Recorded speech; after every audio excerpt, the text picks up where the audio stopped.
함께 하나님의 말씀을 보도록 하겠습니다. 오늘은 오늘의 말씀이 바뀌었죠. 자, 로마서 8장 1절부터 8절까지 말씀 중에서 로마서 8장 6절에 기록되어 있는 한 절의 말씀만 한 목소리로 우리가 봉독하도록 하겠습니다. 로마서 8장 6절의 말씀 우리 성도님들이 다 찾으신 줄 알고 이제 함께 봉독합니다. 육신의 생각은 사망이요 영의 생각은 생명과 평안입니다. 아멘.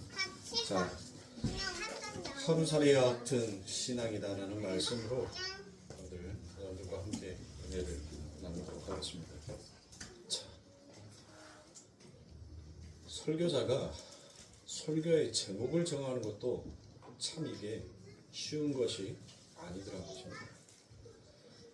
여러분들 오늘 우리가 읽었던 이 본문의 말씀을 가지고 오늘 제목을 한번 여러분들 생각해 보시면 어떨까요?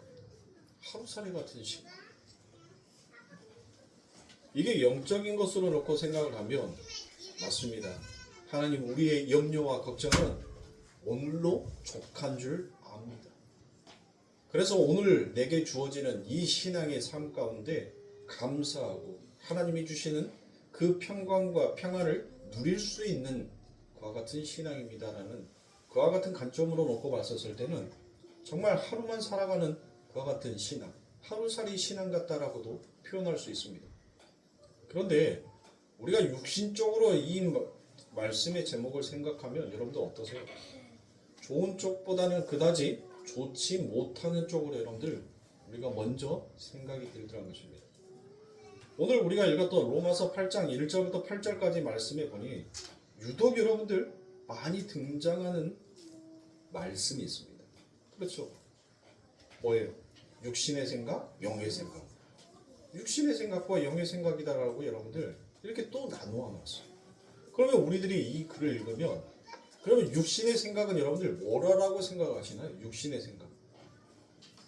그러면 영의 생각은 자 육신의 생각이 너무 포괄적이어서 범위가 너무 넓어서 이거를 무엇이다라고 딱 정확하게 말하기가 힘든다 하면 영의 생각은 여러분들 무엇이다라고 생각합니까? 대부분의 사람들이 영의 생각하면 거룩한 신앙생활의 행보들을 여러분들 전부 다 영의 생각이다라고 그와 같이 여기더라는 것이에요. 그래요.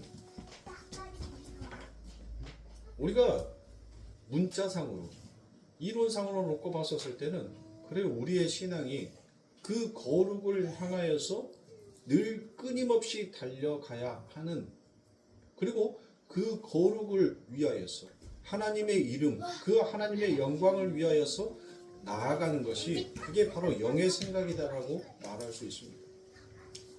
그러면 육의 생각은 여러분들 무엇을 얘기할까요? 바로 그 영의 생각 내가 어떤 행위를 함으로 인하여서 그것을 내 에너지 삼아 내가 그 율법을 지키고 그 지킴으로 인하여서 내가 아버지 하나님 앞에 영광을 돌리겠노라라고 생각하는 그게 바로 성경에서는 육신의 생각이다라고 얘기합니다. 그 생각이 바로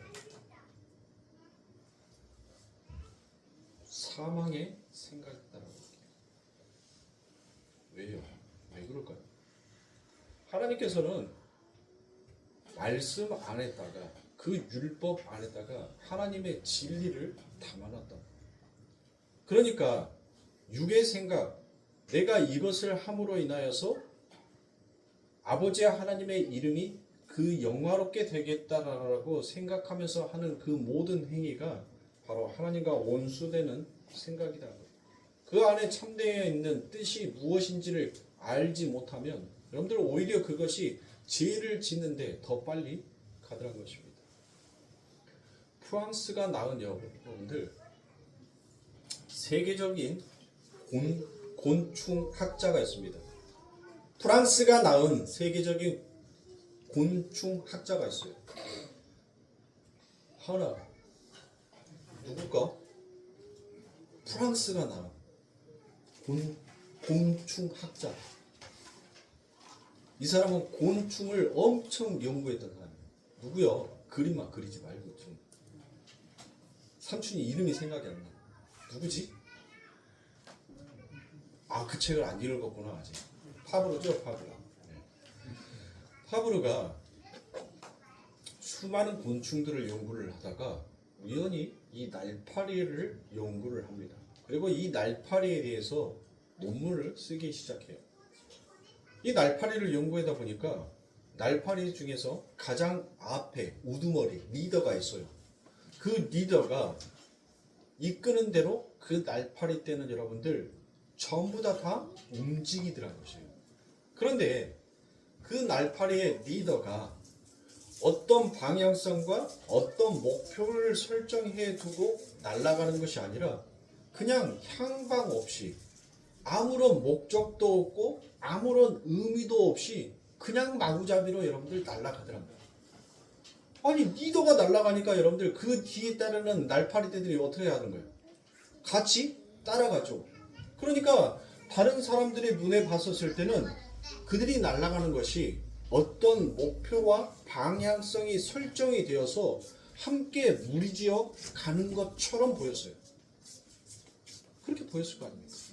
그런데 실질적으로는 그 날파리의 리더도 자신이 지금 어디를 향하여서 날아가고 있는지 정확한 목표도 방향도 없더라고요.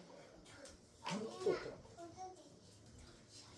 그러다가 여러분들 열심히 그렇게 리더를 따라다니면서 그 무리가 때를 지어 날아가다가 이제 7일째가 되니까 여러분들 뭐 하더라고요? 전부 다 떨어져 죽더란 말이에요. 이처럼 우리들의 삶 가운데 그 하찮은 날파리도 여러분들 못하더란 거예요. 하나님께서는 당신의 백성들에게 진짜 진리가 무엇인지를 가르치기 위한 방법으로 그 모든 것들을 사용하시더라는 것입니다. 여러분들 한번 생각해 보세요. 우리가 신앙생활에 날개짓을 하고 있습니다. 그런데 여러분들은 과연 어떤 정확한 목표와 방향성을 설정해 두고 지금 그 신앙의 날개짓을 하고 있냐는 거예요. 아니면 교회라는 어떤 리더가 교회를 대표하는 어떤 중심에 있는 사람이 이것이 올바른 신앙생활이다라고 그 리더가 이끌어 가니까 그러니까 그게 맞는 거고 그게 맞는 방향성이다라고 생각하고 많은 군중이 많은 무리가 그 뒤를 따라가더란 겁니다.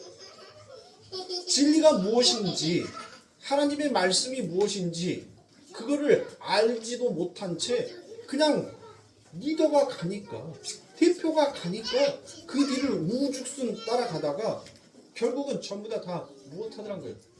칠로 떨어져 다 죽더란 거죠. 그래서 성경에서는 종종 하나님께서 새의 비유를 통하여서 말씀을 합니다. 너희들이 날아가야 할 방향성, 너희들이 가야 할 그 길이 무엇인지를 하나님께서는 그 새를 통하여서 우리들에게 말을 하여 주더란 거예요.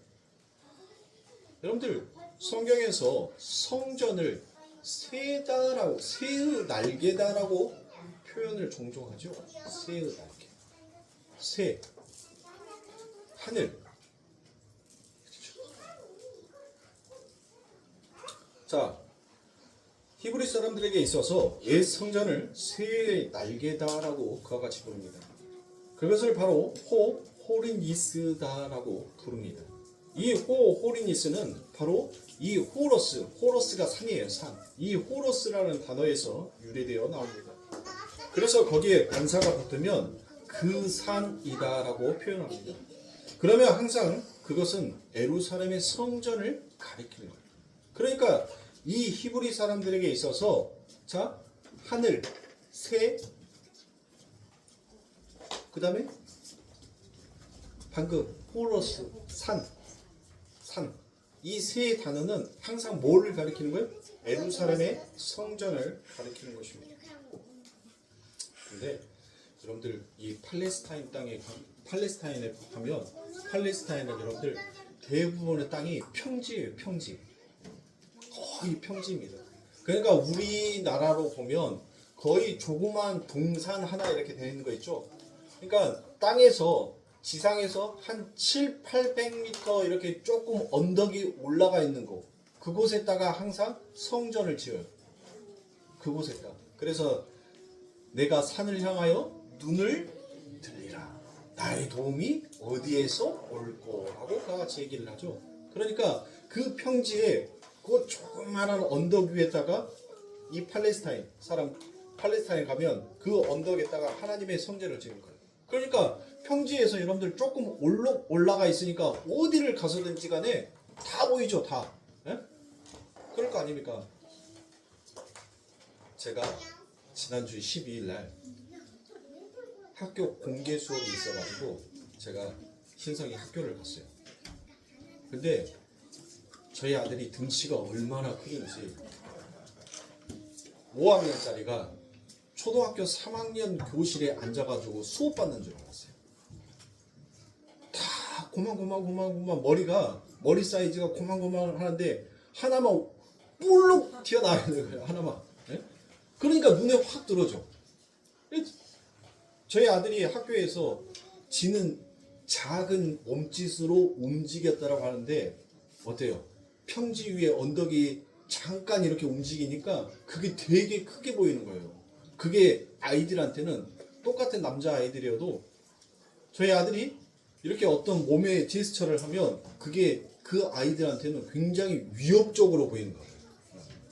이만한 사람이 갑자기 뭘 막 휘두르니까 자기 앞에서 그러더라고요. 보세요. 이 팔레스타인 지역 그때 당시에 이 히브리인들에게 있어서 그 평지 위의 언덕에 바로 하나님의 언약 기둥이 세워졌고 그 기둥에 바로 하나님의 성전이 세워졌었어요. 그러니까 그들은 어디를 가서든지 간에 그 하나님의 성전이 보였다는 것입니다. 그런데 이 호로스라는 단어에서 바로 호로니스라는 단어가 나옵니다. 그게 바로 세다라는 뜻이에요. 그리고 이 우라노스라고 되어 있는 것이 바로 하늘입니다. 그러니까 전부 다 이 세 가지를 가리켜서 성전이다라고 그와 같이 얘기합니다. 성막과 성전이 완성이 되는데 그 겉에다가 크게 새의 날개를 그리라라고도 합니다. 그리고 율법에 보면 여러분들 멀리서 성전을 보면 그 성전이 무슨 모양처럼 보여요? 바로 새의 형상처럼 되어 있더라라는 것이에요. 성전이, 성막이 하나님의 성전이 새의 형상처럼 되어 있어요. 자, 그래서 그것을 바로 세다라고 같이 부릅니다. 그들은 율법이라는 옛성전 거기에 올라타서 자기들이 그리고 있는 그런 천국으로 훨훨 날아갈 수 있을 것이다라고 그와 같이 생각을 했어요. 그들은 실로 날라줄 그 날개다라고 그와 같이 여겼습니다. 그것이 바로 육신의 생각이다. 하나님께서는 영의 생각으로 그들에게 말씀하십니다. 너희들이 그 율법의 날개로 날 수 있는 것이 아니라 바로 내 진리의 날개, 독수리 등에 엎혀서 가야지. 너희들이 그 율법의 날개를 아무리 퍼덕거린다 할지라도 너희는 절대로 날지 못하는 새다라는 것을 하나님께서 말씀하시더라는 것입니다. 그래서 예수님께서도 마태복음 6장 25절에서 다음과 같이 말씀합니다. 그러므로 내가 너희에게 이르노니 목숨을 위하여 무엇을 먹을까, 무엇을 마실까, 몸을 위하여 무엇을 입을까 염려하지 말라. 목숨이 음식보다 중하지 아니하며 몸이 의복보다 중하지 아니하리라. 공중의 새를 보라. 심지도 않고 거두지도 않고 창고에 모아내리지도 아니하되 너희 천부께서 기르시나니 너희는 이것들보다 귀하지 아니하랴. 너희 중에 누가 염려함으로 그 키를 한 자나 더 할 수 있으랴라고 이야기합니다. 여러분들 마태복음 6장 25절부터 27절까지 말씀에 있어서 가장 중요한 핵심의 단어는 바로 염려입니다. 염려. 멜림 나오라는 이 염려. 그 염려로 시작하는 이 부분이 굉장히 중요하다는 거예요. 자, 염려를 하면 여러분들 우리들은 마음속에서 무엇이 있기 때문에 육의 생각, 이 육이 있기 때문에 우리들 안에 염려가 있다는 거예요. 그러면 이 육의 안에 담겨져 있는 것을 여러분들 우리는 바울은 그것을 탐심이다라고 그와 같이 표현을 합니다. 그러면 이 육신, 이 푸시케 안에는 여러분들 두 가지의 마음을 늘 가지고 있다는 거죠. 두 마음을 갖고 있다는 겁니다. 그 푸시케가 갖고 있는 그 두 마음, 그게 모든 것을 율법적 사고로 둘로 바라보게 되더란 것입니다. 그런데 그것을 둘로 바라보게 되니까 그 안에 뭐가 생기게 시작되자면 수고와 염려가 들어가게 되더란 것입니다. 두 마음, 우리의 마음 안에 두 마음, 한 마음이 아니라 두 마음이 들어오니까 그때부터 우리의 삶 가운데 수고와 염려가 시작이 되더라고요. 한 마음, 하나님과 내가 한 마음이 있었을 때는 여러분들 이런 염려가 있었어요? 없었죠. 왜 염려가 없었을까요? 바로 영의 생각 안에 있으니까 더 이상 염려할 필요가 없더라고요. 영의 생각 안에 있으니까. 내가 그러면 육의 생각은 여러분들 뭐겠어요? 내가 수고하고 염려하는 그 이유가 뭐겠어요? 내가 근심하는 이유가 뭐겠어요? 성경은 우리 예수님께서 그것을 너희들 그 염려를 지금 무엇이다라고 얘기하고 있어요? 바로 너희가 무엇을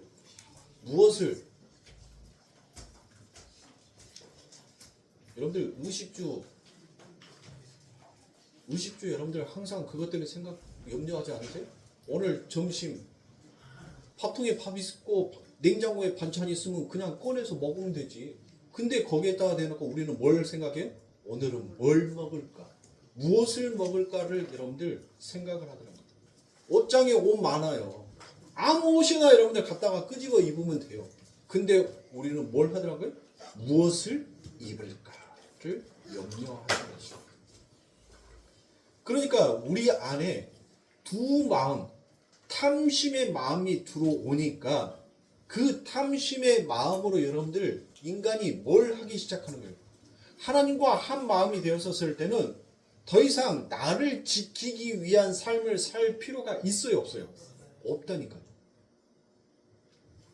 영의 생각, 하나님과 내가 연합이 되어 있는 상태에서는 나를 지키기 위한 삶을 살아야 할 이유가 없는 거예요. 그런 걱정을 할 필요가 없더란 거예요. 왜? 그 염려는, 그 수고는 누가 했기 때문에? 하나님이 다 해주셨기 때문에. 하나님이 한 거예요. 내일의 염려도 하나님이 하시는 거예요. 내가 내일 저희들에게 뭘 먹일까? 내일은 무엇을 입힐까? 그것은 우리의 생각이 아니라 그건 하나님이 생각해야 할 하늘의 법이라는 거예요. 그런데 우리들은 뭘 하고 있냐? 육신의 생각 속에서 여러분들 우리 안에 두 마음, 그 에피투마이 탐심이라는 그 마음이 우리 안에 들어오니까 이제부터는 뭘 해야 돼요? 내가 나를 지켜야 된단 말이에요. 내가 나를 보호해야 돼요. 그래서 여러분들 뭘 해야 돼요? 우리는 늘 눈만 뜨면 무엇을 먹을까? 무엇을 입을까? 무엇을 마실까를 늘 걱정하고 늘 염려하더라는 것입니다. 그것이 전부 다 어디에 속해 있느냐는 거예요. 너희들이 지금 이 세상에 살면서 그 염려하는 그 염려의 중심이 지금 어디에 있냐는 것입니다. 어디에? 그러면서 하나님께서 뭘 얘기해요? 염려의 말씀을 하시고 난 다음에 그 뒤에 이어지는 것이 공중에 뭐를 보라? 26절에 새는 제가 뭐라 했어요? 새. 방금 말씀드렸으니까 새 하면 뭐를 생각하나? 그렇죠. 성전이죠. 그래서 하나님께서 공중의 새를 보라. 지금 너희들이 하고 있는 그 근심과 걱정이 너희 지금 어디서 하고 있는 거예요? 이들이 어디에서 하고 있어요? 성전에서 하고 있잖아요. 성전. 근데 진짜 하늘에 있는 성전, 진리의 성전을 보지 못하니까 그들이 율법 안에서 육신의 생각으로만 그 법을 지키려고 하니까 그들에게 늘 수고와 염려로만 다가오더라는 거예요. 하나님의 말씀을 여러분들이 그 하나님의 말씀 안에서 하나님께서 나를 이처럼 사랑하시는구나라는 것을 읽어버리면 여러분들 뭐 하는 거예요? 신명기에 나오는 그 복이, 그 저주가 그 복으로 내 삶 가운데 바뀌었구나라는 것을 아는 거란 말이에요. 근데 대부분의 사람들이 신명기 28장에 나오는 그 복을 여러분들 뭘로 여기더라고요? 지키면 뭐 하겠다는 거예요? 지키면 뭐 하겠다? 내가 복 주겠다는 거예요. 근데 여러분들 지킬 수가 있냔 말이에요. 613가지나 되는 것을 지킬 수가 있어요? 613가지나 되는 법을 여러분들이 살면서 평생 지키는 법이 아니에요. 여러분들이 눈 뜨고 눈 감는 순간 여러분들이 지켜야 할 법이 613가지란 말이에요. 근데 우리의 예수님께서 거기다가 한술 더 뜨네? 한술 더 떠요. 뭐라고 얘기합니까? 눈으로 오면 이쁘네 라고 네가 눈으로 그렇게 보고 마음으로 음영을 품었으면 너는 이미 가늠한 자다라고 얘기해요. 이제는 뭐 해야 돼요? 아니 613가지는 고사하고 이제 눈 떠도 눈을 감아야 하는 봉사가 되어야 하네. 입으로 형제에게 너 나가! 라고 얘기를 하면 우리 예수님이 뭐라고 하는 거예요? 너 형제를 살인한 자다라고 그와 같이 얘기를 하는 거예요. 이제는 뭐 해야 돼요? 입도 이제 다물어야 되네. 이제 벙어리가 돼야 되네. 우리 속담에 여러분들 그 말 있죠? 시집 와서 벙어리, 기머거리, 봉사? 그렇게 하면 이제 10년째 접어들면 이제 조금 삶이 보이더란 거예요. 삶이. 왜 여러분들 왜 그 말을 하겠어요? 왜 우리 선조들이 그렇게 3년이라는 그 시간을 여러분들 이야기했겠냐는 말이에요. 내가 내 집에서 내 친정집에서 살아왔던 내 친정집에서 말해왔던 그 말이 시댁에 와서는 독이 될 수 있으니까 말하는 그 언행을 삼가하라는 거예요. 주의하라는 거예요. 말하지 말라는 것이 아니라 여러분들 무건수행하는 것도 아니고 스님도 날짜 정해놓고 무건수행해요. 3년 동안 말을 하면 입이 살 수가 없어. 인간은 하지 말라라고 하면 여러분들 더 하고 싶어요. 더 말하고 싶단 말이에요. 응? 여러분들 달마야 놀자를 안 봤어요? 달마야 놀자라는 그 영화가 있어요. 굉장히 오래된 영화인데 거기에서 한 스님이 무건수행을 합니다. 3년이라는 이제 곧 무건수행이 곧 끝나요. 근데 말을 해버렸네. 3년 동안 다물었던 그 얘기를 이제 입이 터져서 이제 하니까 날밤 새는 줄을 모르고 다다다다다다다 얘기를 하는 거예요. 다다다다 쉼없이 얘기를 하는 거예요. 그래서 오직 있었으면 그 깡패가 얘기해요. 스님 무건수행 다시 안 합니까? 다시 안 한다요. 이제 다시 안 한대요. 그러면서 내가 속세에서는 썰을 푼다라고 얘기하는데 내가 이제부터 썰을 풀어드리겠다 하면서 얘기를 하는데 얼마나 얘기를 하는지 그 얘기가 아니란 말이에요.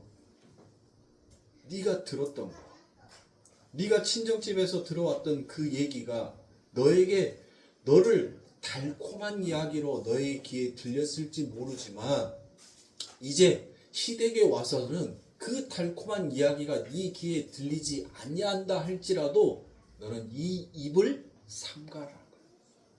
네 눈에 보고 싶은 것만 봤고 보기 싫은 것은 안 봤던 그 삶에서 이제는 보기 싫은 것도 볼 줄 알고 보고 싶은 것도 보는 그런 눈을 가지라는 거예요.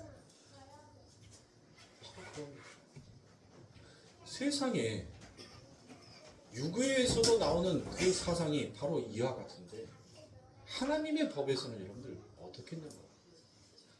그 하나님의 말씀 안에 담겨져 있는 그러니까 전부 다 신명기의 그 복을 받으려고 사람들이 뭐 하는 거예요? 아니 성경에 보니까 기가 막힌 복이 나오거든. 어떤 복이 나와요? 아니 나가도 복을 받고 들어와도 복을 받고 내 떡반죽 그릇도 복을 받고 내가 키우는 모든 짐승 새끼들도 복을 받고 심지어는 내 밑에서 일하는 사람들까지 복을 받는다. 아니 내 집안에 문턱도 복을 받는다고 하네. 이건 환장할 복이 어디 있어요. 이거 기가 막힌 복이 여기에 등장을 하거든요. 그러니까 사람들이 뭐 하는 거예요? 이제는 그 복을 받고 싶어서 지키려고 하는 거예요. 근데 지킬 수가 없더란 거예요. 근데 못 지키는 것은 하나님께서 복 준다는 말씀보다 너희들이 이 말씀을 지키지 못하였을 때 받을 저주의 말씀이 더 길어요. 더. 예? 그런데 육신의 눈으로 육신의 생각으로 바라보니까 여러분들 뭐 하는 거예요? 아, 내가 이런 복을 받으려면 내가 이런 수고, 이런 염려, 내가 이런 열심을 해야 하는데 라는 늘 근심에 잡히게 되어 있더란 거예요. 근데 영의 생각으로 그 말씀을 바라보니까 뭐 하는 거예요? 아, 우리 예수 그리스도로 인하여서 저주받은 내 삶이, 내 인생이 이제 통째로 바뀌어서 그 하나님께서 내게 복을 주신다는 그 복의 말씀이 이제 내게 적용되는 말씀이 되어버렸구나라고 바뀌더란 거예요. 바뀌어. 여전히 율법 안에 잠겨져 있는 자는 여러분들 그 법을 지키기 위해서 오늘 또 그 수고와 염려의 열심을 내더란 겁니다. 그런데 진짜 하나님의 영에 임한 사람들은 여러분들 무엇 하더란 거예요? 그것이 바로 내가 지켜서 이루어진 것이 아니라 하나님이 지켰음으로 인하여서 내게 주어졌다라는 것을 알게 되는 것입니다. 아멘. 아니, 우리 성도님들의 삶 가운데 있어서 여러분들의 수고와 그 염려가 과연 어디에 머물러 있습니까? 날파리처럼 어떤 방향성도 목적도 없이 무턱대고 날아가는 것이 여러분들 우리의 인생도 아니고 그것이 우리의 신앙도 아닌 것입니다. 선악과를 따먹은 인간은 여러분들 창세기에 보면 아담과 하와가 선악과를 먹고 난 다음에 무화과 잎사귀로 뭐를 만들었다고 했죠? 치마라고 되어 있어요? 치마라고 되어 있어요? 나는 성경 창세기에서 치마라는 단어를 한 번도 못 봤는데 나는 띠라는 띠 그들이 무화과 잎사귀로 띠를 만들었다라고 되어 있어요. 띠 치마가 아니에요, 여러분들 아담과 하하가 하나님의 말씀 안에 있었을 때는 그들이 무슨 띠를 메고 있었단 말이에요? 진리의 띠를 메고 있었단 말이에요. 그런데 그들이 범죄함으로 인하여서 이제는 그 진리의 띠가 끊어져 버린 거예요. 그러니까 이제 무엇 해야 되는 거예요? 스스로 자신을 지키기 위한 띠를 만들더란 거예요. 가짜의 띠를 매기 시작하더라고요. 그래서 인생의 모든 출발점에 이제 진리의 띠가 아닌 가짜의 띠를 메고 있음으로 인하여서 늘 수고와 염려가 우리들의 삶 가운데 닥쳐온 겁니다. 왜요?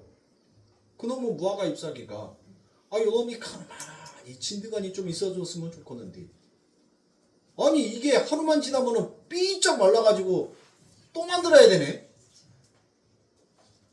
그러니까 염려하는 거예요. 내일은 도대체 어떤 놈의 무화과 잎을 뜯어갖고 이 띠를 만들어야지 요거 이 마르지 아니하고 그대로 좀 있을까. 내가 이 띠 만드는 수고 좀 하지 아니할까라고 여러분들 인간이 그때부터 그 삶이 그렇게 바뀌어버리더라고요.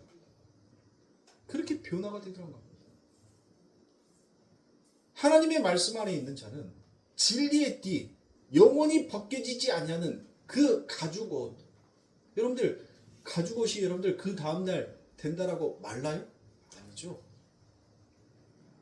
마르지 아니하는 그 진리의 띠를 입고 있다라는 것을 아는 자만 여러분들 못하더라고요. 자신의 삶 가운데 그 수고와 염려가 그치게끔 되어 있는 것입니다. 그래서 예수님께서 공중의 새를 봐라. 그 성전 안에는 여러분들 누가 임재하고 계시죠? 하나님이 임재하고 있다라고 그들은 믿었어요. 그러면 예수님께서 너희들 지금 누구를 보라는 거예요? 바로 하나님을 보라는 거예요. 우리 성도님들도 마찬가지예요. 여러분들의 삶 가운데 수고와 염려가 있을 때 아마 우리 예수님께서 여러분들의 삶에 찾아오시면 이와 같이 얘기할 겁니다. 공중의 새를 보라. 공중의 새를 봐. 너희 지금 말씀 안에 있잖아. 이스라엘 백성들의 율법을 받았으니까 그들은 늘 말씀 안에서의 삶을 살았단 말이야. 근데 그 말씀 안에서 뭐를 발견하지 못하니까, 진짜 진리를 바라보지 못하니까 늘 그들의 염려와 그들의 걱정은, 그들의 수고는 바로 율법 안에 담겨져 있다는 거예요. 그래서 예수님께서 뭐라고 얘기합니까? 너희 율법의 성전이 아니라 이제 진리의 성전으로 나오라라고 그와 같이 얘기를 하는 거예요. 자, 하나님께서 아브라함에게 여러분들 뭘 얘기합니까? 아브라함에게 창세기 15장에 가보면 아브라함에게 네가 세 번째 제물을 준비하라라고 그와 같이 얘기를 합니다. 세 번째 제물을 준비하라라고 얘기를 합니다. 여러분들, 그러면 그 첫 번째 제물은 여러분들 뭐겠어요? 그 첫 번째 제물, 바로 율법주의가 되어버린 이스라엘. 그리고 두 번째 성전은 바로 말하는 성전이 되어버린 성전으로 오신 예수 그리스도. 그러면 세 번째 성전은 뭐예요? 세 번째 제물은 뭐겠어요? 바로 하나님과 내가 연합이 되어서 곧 하나님께서 지금 누구를 주라는 거예요? 나를 주라는 거예요. 나를 바치라는 거예요. 나를 제물로 바치라는 거예요. 자, 이렇게 하나님께서는 바로 진리의 말씀 가운데에서 네가 가지고 있는 그 수고와 염려를 전부 다 내어 던지라는 거예요. 네 삶 가운데 정말 진리의 말씀, 네가 정말 하나님을 믿는다면 네 삶 가운데 주어지는 먹고 입고 그런 마시는 그런 부분에 있어서 염려하지 말고, 너의 눈에 보이는 것으로 염려하지 말고 눈에 보이지 아니하는 것, 그것을 바라보고 인정하라는 거예요. 네가 정말 하나님의 말씀 안에서, 너희가 정말 신앙생활 안에서 네가 하나님을 믿는다면 그 예수를 진짜 믿어보라는 거예요. 믿으라는 거예요. 그 하나님께서 뭐 하겠다는 거예요? 다 모든 것들을 준비하여 주시겠다는 거죠. 자, 마태복음에서는 우리 예수님께서 공중의 새다라고 그와 같이 얘기를 해요. 그런데 누가복음에 가서는 다른 새가 등장을 해요. 다른 새. 어떤 새가 등장을 하죠? 누가복음에 가니까 다른 새가 등장을 해요. 그 새가 무엇인가 하니 참새 아니에요. 남쪽에서 날아오는 제비새끼 아니에요. 바로 까마귀라는 것이에요. 까마귀. 자, 누가복음 12장 24절입니다.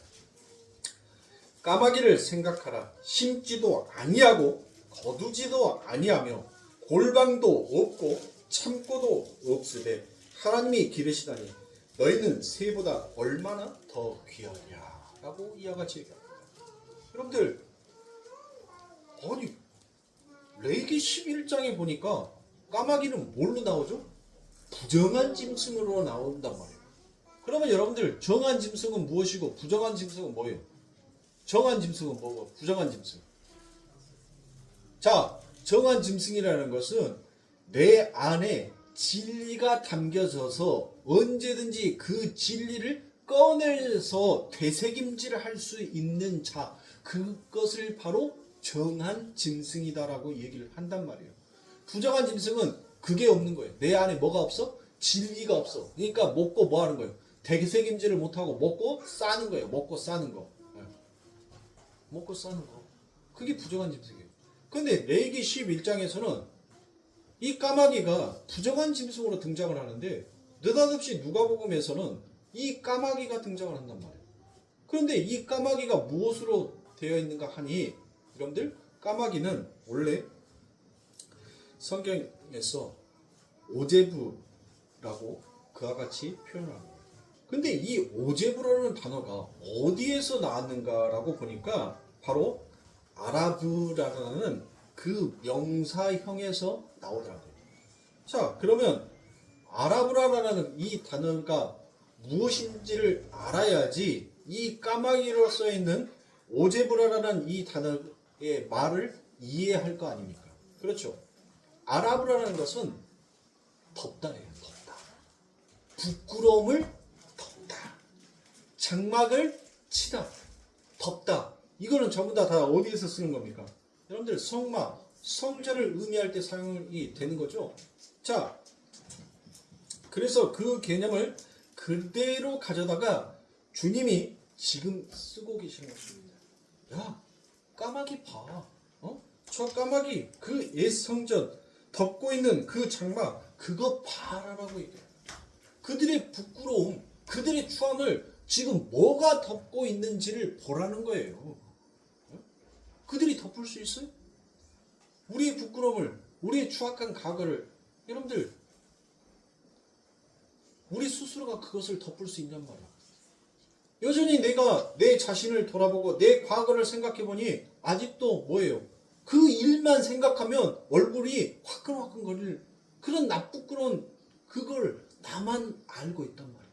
근데 그것을 아무도 덮어줄 수가 없어요. 아무도 가려줄 수가 없단 말이에요. 그래서 예수님께서 얘기를 합니다. 율법으로는 너희들이 부정한 짐승이라고 말한 그 까마귀가 어떤 의미를 갖고 있는지, 너희들 율법으로 이것은 정한 거, 이것은 부정한 거, 너희들 그렇게 육신으로서 그렇게 늘 너희들은 두 마음을 갖고 갈라놓잖아. 그 갈라놓음 속에 너희들 그 안에 수고와 염려가 항상 담겨져 있었잖아. 그런데 그러지 말라는 거예요. 그걸 누가 덮고 있는지를 보라는 거예요. 그 정한 것과 부정한 것을, 그들의 모든 부끄러움을 누가 덮고 있는지를 보라는 거예요. 누가 덮고 있겠어요? 그래요. 하나님이 덮고 있는 거예요. 너희의 추악한 과거, 너희의 하나님 앞에 서 있어서 그렇게 나쁘끄러운 짓을 했던 너희, 마치 이 너희가 생각하는 율법의 부정한 짐승이, 부정한 백성이 바로 너희들과 같은 자인데, 너희를 지금 누가 덮어서 이곳까지 임하게 했는지를 보라는 거예요. 보라는 거. 너희들이 무엇으로 수고하고 무엇으로 염려하고 있는지 보라는 것입니다.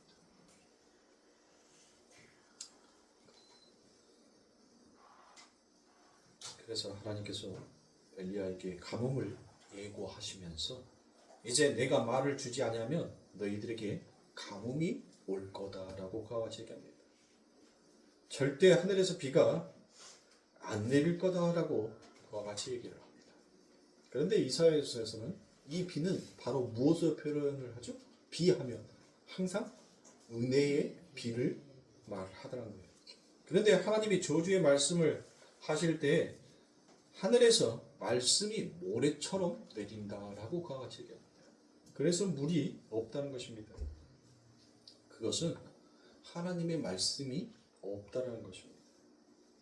자, 그렇게 하나님께서 그 엘리야에게 또 까마귀를 사용하시죠. 엘리야에게 까마귀를 사용한단 말이에요. 그 까마귀가 여러분들 뭘 예고하는 거예요? 바로 너희에게 뭐가 가뭄이 찾아오게 될 것이다.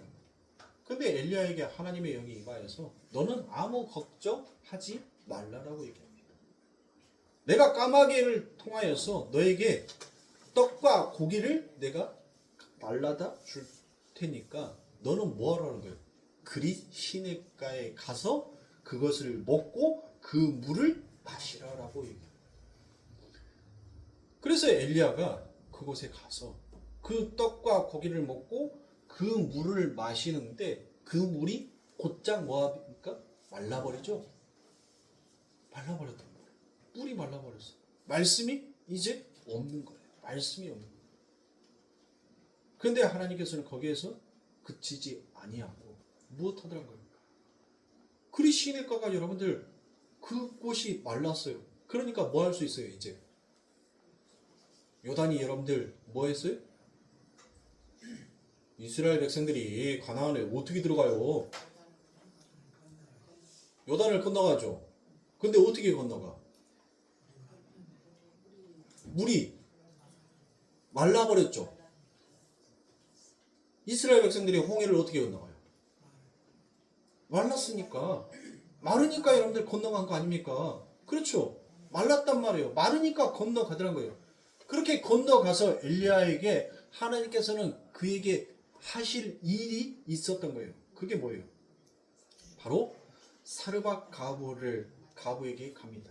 그 사르밧 가부에게 내가 너 먹을 것 준비하도록 내가 시켜놨으니까 그에게 가서 머물고 거기 가서 먹어라라고 얘기합니다. 근데 이 사르밧 가부는 어떤 여인이었어요? 아니 하나님께서 보내시려면은 누구한테 보내야 돼요? 네, 그렇죠. 좀 있는 집, 응?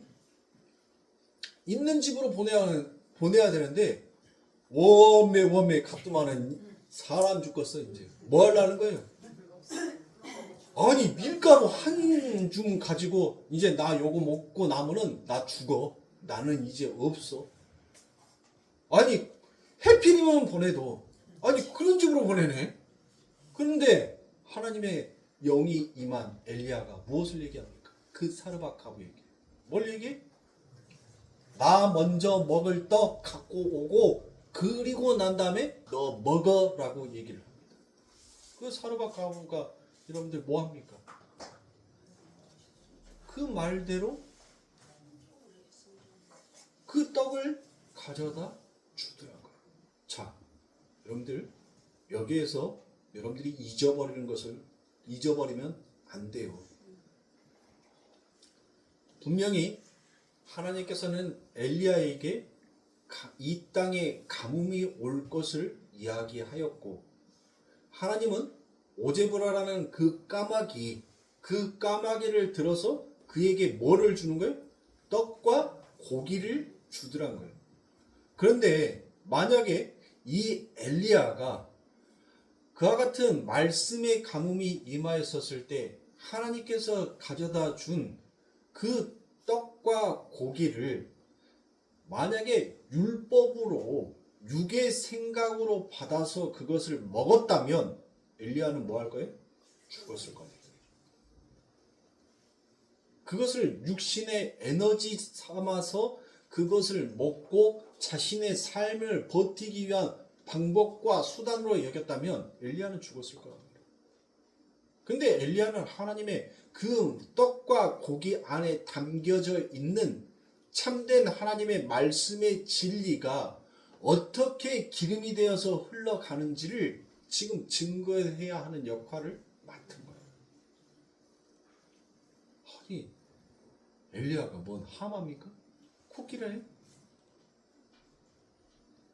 아니 엘리야가 여러분들 떡과 고기를 먹으면서 그것도 아침과 저녁으로 2번이란 말이에요. 아침과 저녁으로 2번 그 까마귀가 가져다 줬다는 것은 여러분들 뭐예요? 뭐? 이스라엘 백성들이 아침과 저녁에 항상 했던 게 뭐였어요? 제사 아닙니까? 제사. 어디에서? 성전 안에서, 성막 안에서 하나님 앞에 제사를 지낸 거란 말이에요. 그 제사가 무엇인지를 율법으로서 너희들이 어떻게 그 하나님의 말씀에 도달할 수 없는지를 하나님께서는 지금 그것을 엘리야를 통하여서 보여주는 거예요.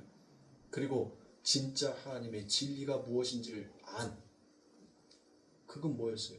나는 이제 죽어도 상관없는 자입니다. 나는 죽어도 이제 어차피 나 이거 먹고 죽으려고 했는데 뭐 내가 이거 조금 많이 먹고 죽으나 조금 먹고 죽으나 내 삶이 어차피 바뀌는 것은 아무것도 없는데 나는 죽어야 할 자 맞습니다. 나는 죽은 자입니다라는 것을 이 사르밧 가부는 뭐 한 거예요? 안 거예요. 자기 자신을. 자기의 위치를 안 겁니다. 그때 엘리야가 여러분들 그 사르밧 가부에게 이제 하나님의 복을 붓습니다. 네 떡반죽 그릇, 네 호리봉의 그 기름도 바르지 아니할 것이다. 신명기의 말씀이 거기에서 응하여 지더란 것입니다. 그런데 아니 거기만 그렇게 하면 되지. 이제 하나님은 더 나아가네. 어떻게 나아가요? 그 사르밧 가부에게 누가 있어요? 딱 한 명 있는 아들이 있어요. 근데 이 아들이 뭐 하는 거예요? 꼴까닥 하고 죽어버리네. 아니 네 죽어야 될 자 맞다면서. 아니 떡과 기름이 이제 흘러 넘치니까 뭐 하게 됐어요? 이제 살만해졌잖아요. 그 가뭄 가운데에서 양식이 해결이 됐으니까 살만해졌단 말이에요. 그런데 뭐 하는 거예요? 아들이 죽어버리네. 그러자 그 다락방에 엘리야가 뭘 합니까? 그 아들을 눕혀놓고 하나님 앞에 기도를 하죠. 어떻게? 3번 그 아이 위에 올라가 그 몸을 포개고 하나님 앞에 기도하였더니 하나님께서 그 기도를 들으시고 그 아이의 영혼이 다시 그에게 들어가매 엘리야가 그 아이를 안고 그 어미에게 주니 드디어 이 사르밧가브가 여러분들 뭘 고백해요? 당신은 하나님입니다. 그와 같이 고백을 하죠. 지금 제가 열왕기상 17장의 이야기를 여러분들에게 해드리는 거예요. 그렇게 고백을 여러분들 보세요. 이스라엘 백성들은 그 광야에서 하나님께서 그들에게 내려주신 만나와 메추라기, 그 만나가 정말 그 안에 담겨져 있는 진실된 의미가 무엇인지를 그들은 전혀 알지 못하였습니다. 전부 다 하나님께서 그들에게 주었던 그 만나와 메추라기, 그 반석에서 생수를 내주셨던 그 모든 것들을 자신의 육신에 살아가야 하는 에너지론으로만 여러분들 여겨왔단 말이에요. 그래서 언제든지 뭐 한 겁니까? 나 애굽에서 나 껌 좀 씹었는데 광야에서는 씹을 만한 껌이 없네. 하나님 앞에 당연시 내놓으라고 여러분들 요구를 하더란 거예요. 나의 추악함이, 나의 더러움이 무엇으로 덮여져서 내가 이제 이렇게 나올 수 있는 자가 되었는지를 그들이 잊어버리더란 겁니다. 그러니까 육의 생각은 늘 여러분들 뭐 하는 거예요? 앞만 보고 나아갈 수밖에 없는 거예요. 그러면 앞만 보고 가는데 여러분들 목표가 있어요? 방향성이 있어요? 목표도 방향성도 없이 그냥 향방 없이 여러분들 그냥 날아가면서 요구만 하더란 거예요. 근데 영의 생각은 내 안에 생명이 있음을 귀히 여길 줄 알더라고요. 결국 이 엘리야가 그 아이와 3번 연합하였다는 것은 결국 그 아이와 내가 하나가 되었다는 거예요. 연합함이 되었다는 거예요. 그것이 바로 제가 아까 얘기했던 창세기 15장에서 하나님께서 뭐 하는 거예요? 네 3번째 제물을 준비하라고. 그렇게 준비해 놓고 난 다음에 여러분들 뭐 합니까? 같이 가요? 그 제물로 같이 가요? 자, 손잡고 가자 하고 같이 갑니까? 하나님께서 혼자 가버리시죠. 홀로 가버리신다는 거예요. 왜 홀로 가실 거야? 같이 가야지. 응? 그러니까 그 말이에요. 너희들의 삶 가운데 아무리 너희가 율법을 열심히 지키고 너희가 아무리 수고하고 아무리 노력하여도 그것으로는 너희가 나와 하나가 될 수 없다라는 것을 하나님께서 말씀하여 보여주신 것입니다. 그래서 하나님께서 혼자 가는 거예요.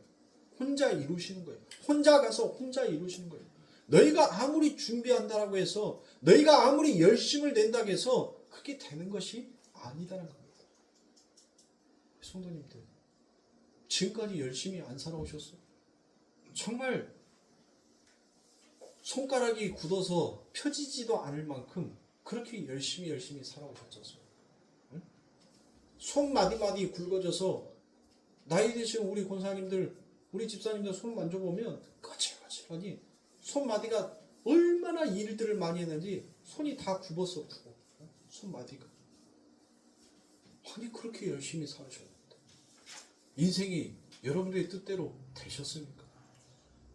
그래요. 부자 되고 싶어서 그렇게 열심히 돈 하고 열심히 뛰어오셨는데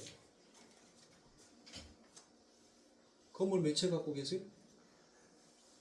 땅 몇 평 갖고 계십니까? 죽으라고 그렇게 손가락 마디마디가 굽을 정도로 허리가 굽어질 정도로 그렇게 열심히 살아오셨는데 그렇게 악착같이 모아보겠다라고 허리띠 졸라대면서 사람들 모으고 모았는데 얼마 갖고 계세요? 빌딩은 몇 개 정도 있으십니까?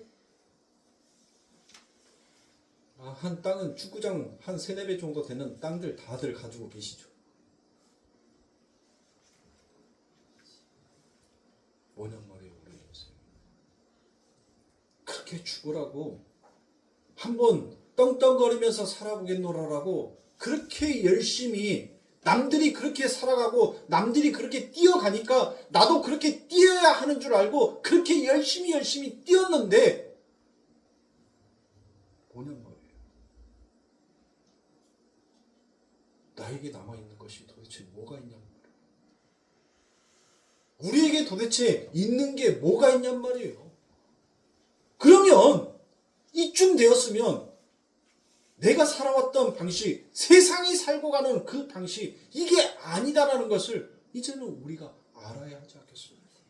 그러면 뭐 해야 돼요? 그러면 정말 우리의 가난함, 그 가난함을 우리 아버지 하나님께서 가지고 가시고 이제 그분이 가지고 계신 그 부함을 우리에게 주셨다라는 그 하나님의 말씀을 우리가 진실되게 믿는다면 우리 안에 뭐가 여러분들 넘쳐야 되는 거예요. 주의 말씀이 진리가 생수의 강처럼 여러분들 그렇게 넘쳐야 하는 거예요. 넘쳐. 왜? 세상 살아보니까 이게 아니다라는 이 방법이 아니다라는 것을 이제 알았다면 정말 세상이 반대로 살아가는 그 방법을 내가 이제 한번 살아봐야 할 거 아닙니까? 날파리들처럼 우두머리가 가니까 세상에 부자라는 놈들이 그렇게 가니까 그렇게 가면 부자 되는 줄 알고 죽으라고 뛰었는데 내 삶 가운데는 부자가 아니더란 거예요. 응? 그냥 부자도 밥 세끼 수저로 떠서 먹고 살고 그냥 지금 내 형편 내 삶 가운데서도 내가 먹고 싶어서 안 먹지 먹는 것은 똑같더란 거예요. 부자나 내나 매 한 가지 할 거 없이 똑같더란 거예요. 그러면 요 인생 요거 살라라고 나는 그렇게 살아왔냐는 거예요. 그러면 세상에 아닌 길, 그 반대의 길로 한번 날아봐야죠. 어차피 우두머리 따라가서 7일 만에 땅에 떨어져서 죽을 인생이라면 이제는 그 우두머리 버리고 반대로 날아가 보면 여러분들 어떻겠어요? 어차피 죽을 인생인데 7일을 뒤면 나는 죽어야 하는 인생, 정해진 숫자라면 세상이 바라보는 그 우두머리가 아니라 반대의 우두머리를 바라보고 한번 날아봐야죠. 이래도 죽고 저래도 죽는 인생인데 뭐가 두렵냐는 거예요. 뭐가 염려가 된다는 거예요. 뭐가 수고냐는 거예요. 그게 앞으로 날아가서 죽는 거랑 뒤로 날아가서 죽는 거랑 어차피 우리에게 남아있는 것은 여러분들 딱 한 가지라는 거예요. 한 가지. 그 7일이 되면 전부 다 땅에 떨어져 죽을 수밖에 없는 것이 우리의 인생이라는 거예요. 근데 뭘 수고하고 뭘 염려하냐는 거예요. 앞에 믿음의 선진이라고 하는 자들이 열심히 하늘에서 내려준 만나 먹었는데 그래 그 만나 먹었는데 그들이 지금 뭐 했냐는 거예요. 다 죽었지 않냐는 거예요. 다 죽었잖아. 다 죽었잖아. 내가 이제는 진짜 살리는 그 양식을 너희에게 주겠는데 왜 안 믿어? 왜 안 먹어? 야 선진들이 그거 먹고 죽었으면 이제 그거 안 먹고 내가 주는 거 한번 먹고 아니 이래도 죽고 저래도 죽는 거면 내가 주는 그 떡, 내가 주는 그 잔 한번 마셔볼 그런 생각은 너희들 안 하냐? 왜 너희들의 마음속에서는 그렇게 하나님의 말씀을 자꾸 분리하려고만 하느냐는 거예요. 왜 너희들 스스로가 나와 함께 걸어갈 수 없는 자인데 너희들 왜 나랑 함께 걸어갈 수 있는 자처럼 그렇게 흉내 냈냐는 거예요.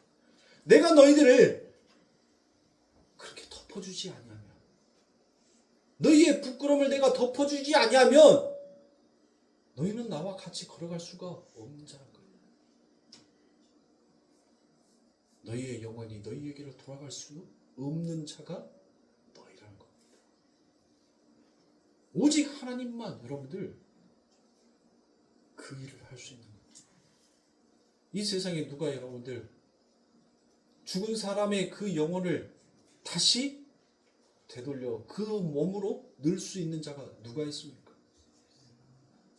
하나님밖에 없단 말이에요. 하나님밖에. 엘리야가 했다라고 나한테 얘기한 사람이 있었으면 내가 혼내려고 그래. 엘리야는 지금 누구의 역할을 한 거예요? 하나님의 역할을 한 거죠? 네. 그래요. 하나님밖에 없단 말이에요. 그 엘리야가 했던 것을 여러분들 누가 하셨어요? 그 말하는 성전인 두 번째 성전인 예수 그리스도께서 이 땅에 오셔서 그 일을 하시지 않습니까? 이미 떠나버린 그 영혼에게 하나님께서 기도하시고 눈물을 흘리니 그 하나님의 눈물로 그들의 죄를 씻어버리고 그들의 죄를 덮어버리니까 그의 영혼이 다시 그에게로 돌아오더라고요. 사랑하는 성도님들, 우리의 육신의 이 생각은 죽는 그 순간까지 늘 두 마음을 가지고 살아갈 수밖에 없어요. 두 마음으로 살아갑니다. 늘 수고와 염려로 살아가요. 죽으면서까지 여러분들 뭘 얘기합니까? 뭘 걱정합니까? 죽으면서까지도 자식 걱정하는 것이 부모예요. 아니 이제 나 세상 종치고 떠나가는데 내가 걱정할 필요가 있어요. 내가 염려할 필요가 있냐고. 그런데 인간은 그 죽음의 마지막 한숨 앞에서도 그놈은 세상의 것들을 늘 염려하고 가더라고요. 여러분들 진짜 우리가 염려해야 할 것은 우리에게 생명을 주신 그 하나님을 우리가 늘 얼마만큼 생각하고 얼마만큼 그분을 내 삶 가운데에서 되새김질하고 있냐. 여러분들의 삶 가운데 지금 만약에 그 하나님이 되새김질 되어 있지 아니하다면 여러분들은 지금 말씀이 끊겨져 버린 가뭄과 같은 자의 삶을 살고 있는 겁니다. 여러분들의 삶 가운데 다시 은혜의 비가 내리셔서 그 하나님의 말씀이 여러분들을 살찌우게 하는 떡과 기름이 되어서 진리와 생명이 되어서 여러분들의 삶 가운데 흘러가야 할 것입니다. 이 시대에 말씀의 호수를 살아가고 있지만 말씀의 가뭄과 같은 삶을 살아가고 있는 성도들이요. 정말 우리가 날개짓 타고 날아가야 할 그 목표가 그 방향이 어딘지를 정확하게 정하여 두고 가시란 말이에요. 남들 따라가다가 칠로 죽습니다. 예수를 따라가세요. 여러분들의 삶 가운데 하나님을 바라보세요. 칠로 죽은 여러분들을 팔로 부활시키는 그 하나님을